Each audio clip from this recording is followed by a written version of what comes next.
So it's date night, and you want to go the little extra mile to impress that someone special in your life, or if you just want to make yourself an unbelievable dinner and curl up with some Netflix, I have got an amazing dinner that looks like it took hours and hours to make, but it's actually really easy. So stay tuned and I'll show you how you can knock the socks off your date. Pun not intended. Stay tuned. Welcome back to Cooking from Scratch. It's Melissa, and tonight we are going to treat ourselves to one hell of a great meal. So grab yourself a glass of something bubbly and lovely, crank up the music, and let's get cooking. To help you guys out, I'm going to actually space out all the pieces of this dinner so that way you're not put in a rush and you're not in the kitchen when you should be out with your date. So first things first, we need to sort out the wine. Of course, this is only if you are eligible to drink and you happen to like wine.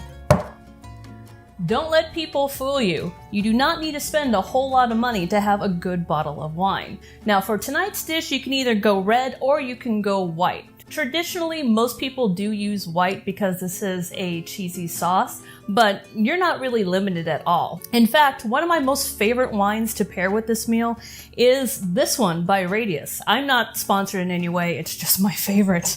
This one is what's known as a red blend or a table wine. And the reason why I love this is that you don't get the really heavy or the earthy flavors. You get something that's nice and bright and juicy, and it's just a great complement for not only the dinner, but also the dessert. Plus, this bottle only runs about $14 or $15, and most times you can find it on sale. Feeling like going a little bubbly? Well, that doesn't have to break your wallet.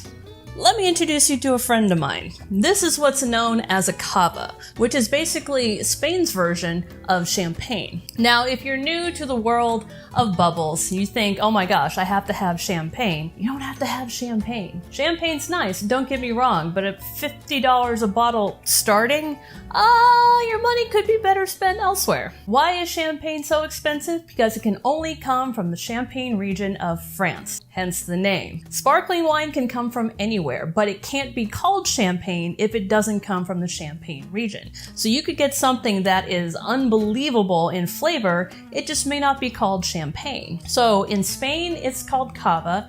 In Italy, it's called prosecco, and it goes by many different names no matter where you go. The best thing that I can recommend to you is find yourself a place to go to get wine that always has tasting notes for every bottle. You can't tell based on the label what that wine is going to taste like, but the tasting notes will help you. Now, we're going to start off, as every good meal should, with dessert. This part can be done in advance or just before your date comes over. You can always stick it in the fridge until you're ready to pop it in the oven. So for tonight, for dessert, what we are making is the illustrious chocolate lava cake. You know, that cake that you cut into and it just oozes everywhere and everyone's just amazed at how did you get all the melted chocolate into the cake? Here's the secret. It's undercooked cake. It's one of the easiest recipes in the world, but it just looks difficult to do. And I'm going to show you how easy it is. First, you're going to need to assemble the following.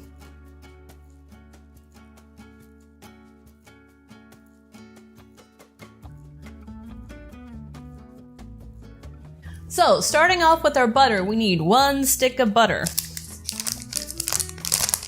Pop that into a microwave-safe bowl. Next, you're going to need about 4 ounces of baking chocolate.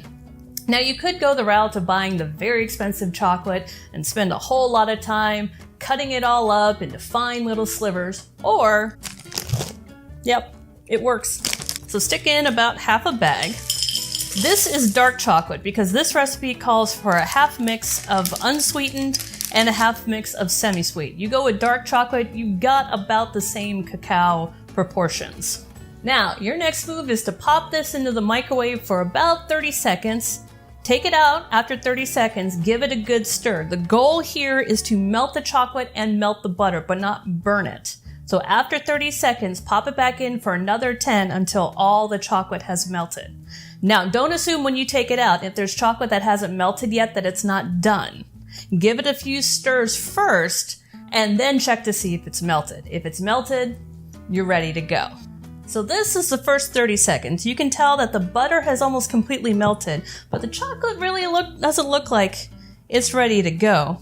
but give it some stirs because there's a lot of heat in that butter, and that's going to help us to melt that chocolate. So the chocolate's starting to melt, but it's not quite there yet. So let's stick this back into the microwave for about another 10 to 15 seconds bursts, and then give it a good stir. And then after the stirring, if the chocolate's melted, then we're good for the next part. There we go. This is starting to look about right. There's still some lumps in there. Those are going to work themselves out after a little bit of stirring, but everything is nice and melted. Nothing looks burned, and we're good to go. Okay, our next step is we're going to add in the powdered sugar, or what's also known as confectioner's sugar. It's the same thing. We're going to add in 1.25 cups. Now you can do this in one big batch, or you can do it gradually until it's all nice and combined. Now normally for baking, the rule of thumb is always put your wet ingredients together and then add your dry ingredients. However, we are dealing with hot molten chocolate and butter, and we have to add eggs to this. So what I'm doing right now is basically tempering the mix. I'm adding in the powdered sugar to basically cool down our chocolate and our butter a little bit before we put the eggs in. Because the last thing we want is for those eggs to scramble or curdle before we actually make our cake.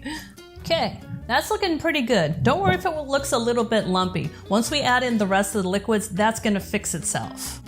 Okay, to our mix, we're gonna add the eggs. I've got 3 egg yolks here that I've split over the counter, and add 2 whole eggs.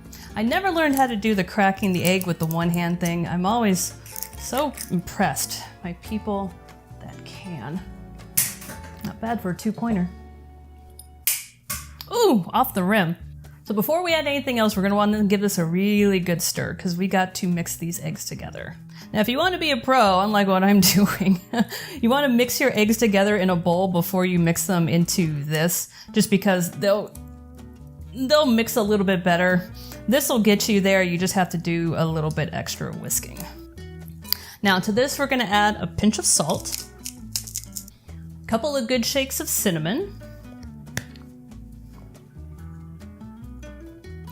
about a teaspoon, or I'd say a good glug, of vanilla extract. And then, just to make it a little special, we are going to add in a little bit of cayenne pepper.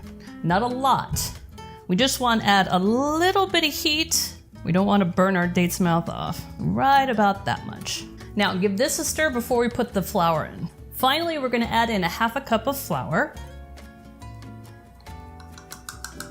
And then we are done for the ingredients. Whisk slowly.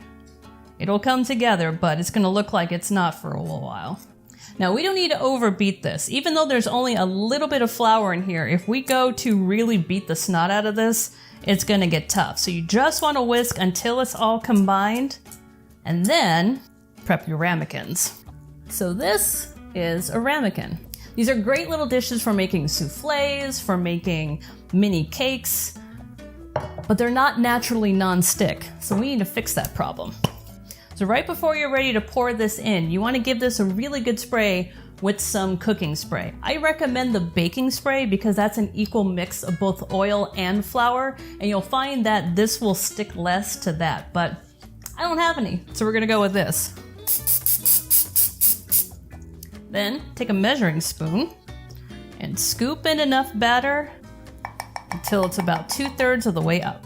So when you're ready to actually plate the chocolate cake, you can just put it on any old plate. But if you want to go a little extra, what I recommend is getting yourself some strawberries. Get yourself a paring knife. Now, paring knife is just a very tiny knife, and the only use for this is for anything you plan to cut in your hand. Don't worry, you're not going to slice your thumb off.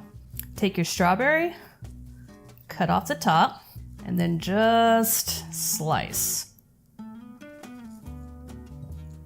Now I like doing this because it gives the chocolate something to kind of melt on top of, and chocolate and strawberries are always a winning combination. Then to arrange them, you want to take the nice thin pieces and just lay them out on the sides of your plate, just like a flower.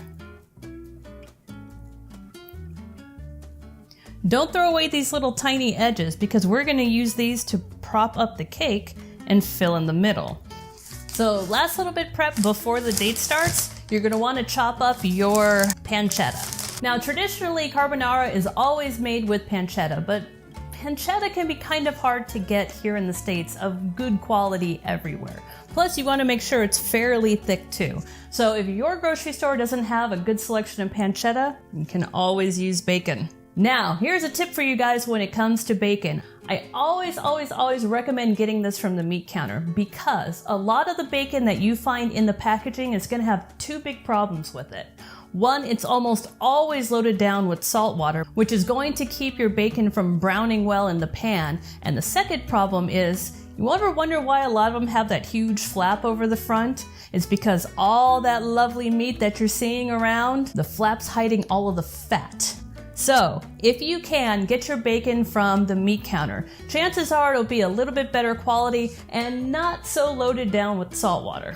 So grab your friendly chef knife, give it a good sharpen. You can do this in advance and then just stick it in some plastic wrap in the fridge until you're ready to cook. Or if you want to show off your knife skills, do it in front of your date. Now you want to try to find bacon that has a good ratio of meat to fat because we need the fat. It's going to actually cover the pasta, but you don't want too much. How much is enough?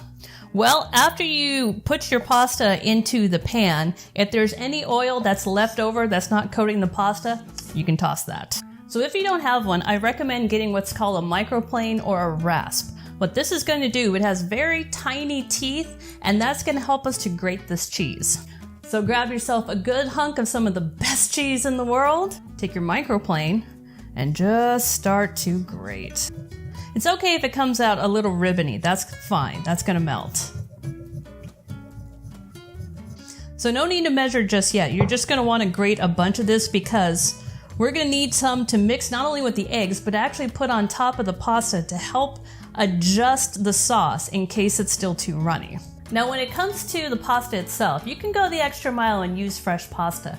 For this recipe, I'm actually going to go with boxed pasta because this is going to buy us a little bit of time while the bacon is rendering fat and getting nice and crisp and brown. Add a handful of salt to a pot of water and boil your pasta until the instructions on the box say it's done. This is usually about 7 minutes or until the pasta is what we call al dente, which means to the tooth. Add your bacon or pancetta to a cold pan, turn to medium to render out that fat. Make sure you put in a good amount of fresh ground pepper and a couple pinches of red pepper flake. Cook this until the fat has come out of the bacon and the bacon just turns brown. Our chocolate lava cake is resting. The pasta is cooked to just al dente. If you don't know how long it's going to take for that, check the box. We are ready to plate and serve, so we got to move a little bit fast now. So now we put back into our pot the pasta, which has been drained, not completely, we want a little bit of that water. There's still a good amount of heat left in this pot. We're gonna need that to be able to cook the sauce, but not to overcook it. So we're gonna take our bacon or our pancetta, and we're gonna pour all of that, plus the fat, back into the pan. Now eyeball it, you don't have to use all of the fat, just use enough until it just coats the pasta. Again, we don't want this drowning in fat. So let's give this a good stir. Now we're gonna take our eggs and our cheese, whip this up nice and thick. It's gonna look a little dry, that's fine. There's still a good amount of liquid here in the pasta that's gonna thin it out. But if it's too thin, you can always add in more cheese to fix it. Let's pour this in. And we have to work fast because we don't want these eggs to scramble. And then keep stirring. Do not stop stirring. The second you stop stirring, there's a good chance that you're gonna have scrambled eggs and pasta. Which isn't bad, but that's not what we're going for. Oh, this looks lovely. This is why this is my most favorite pasta dish. Now don't worry, the eggs are being cooked. We're keeping it moving so it doesn't scramble, but the eggs are heating up, the cheese is melting. So everything is still safe to eat. And now we plate. If you ever wondered how people get that nice little spiral of pasta on a plate and it looks so impressive, it's totally easy. Take yourself a pair of spring-loaded tongs, stick it into your pasta, make sure you grab a good amount of bacon with that pasta, And then once you have a good grip, you're just going to twist the tongs and lift. Twist and lift a couple of times so you get just the amount of pasta that you want to serve. If you have too much, just pull it up higher. If you have too little, just grab some more and retwist. Take your plate, take your pasta. Ooh, baby. You want to aim for the center, put your plate down, and retwist. How pretty is that? However, it could do with a little more bacon. Now, if you can't see the pepper on the plate, you need more pepper on the plate. This is one dish you actually want to taste the pepper. Pasta's good to go, our salad's ready. The last thing we need to do is plate our cake. Now this part, I'm gonna warn you right now, is a little bit tricky. You're gonna wanna take your cake, which you've let rest for about a good 15 to 20 minutes. And we're gonna need to flip it once and then slide it on the plate. So grab yourself a big spatula, put it over the top, and flip. Give it a couple of shakes to make sure that it's let go. There we go. I think I felt it move. Oh, yes! Now, carefully slide it on top of the strawberries. This is going to take a little bit of maneuvering because remember, that center is still melted. Perfect. 3 times the charm, Mom. Yes. It didn't fall apart. I'm erasing that footage of when it did.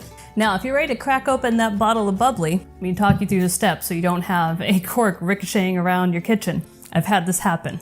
Take a kitchen towel, put it over what's called the cage, and you're going to untwist the cage. Be careful. If you start to feel pressure, that cage is already let go and that cork's ready to as well. There's a lot of pressure in this bottle, so you do need to be careful. Not to quote your mom, but you could put an eye out. Now that the cage is off, this hand and this towel does not come off this bottle until the cork is removed. So we're gonna hold tightly to the cork and we're actually going to spin the bottle. I'm gonna switch hands because this works better with my left. So I'm just gonna gently tug at the cork until I just start to feel it move, and then just slowly twist, and there you go. Now, top your cake off with some nice whipped cream with a little bit of cinnamon. Pour your date, a glass of champagne, and have yourselves a wonderful evening. If you guys like this video, please be sure to click subscribe because next week I've got some great tips on how to have some easy breakfast that you can grab out the door on your way to work or school. That's easy to do, takes no time, and still you get a nutritious breakfast. Thank you so much for cooking with us. If you happen to make this, please take a picture and tag me on social media. I'd love to see it. Cheers!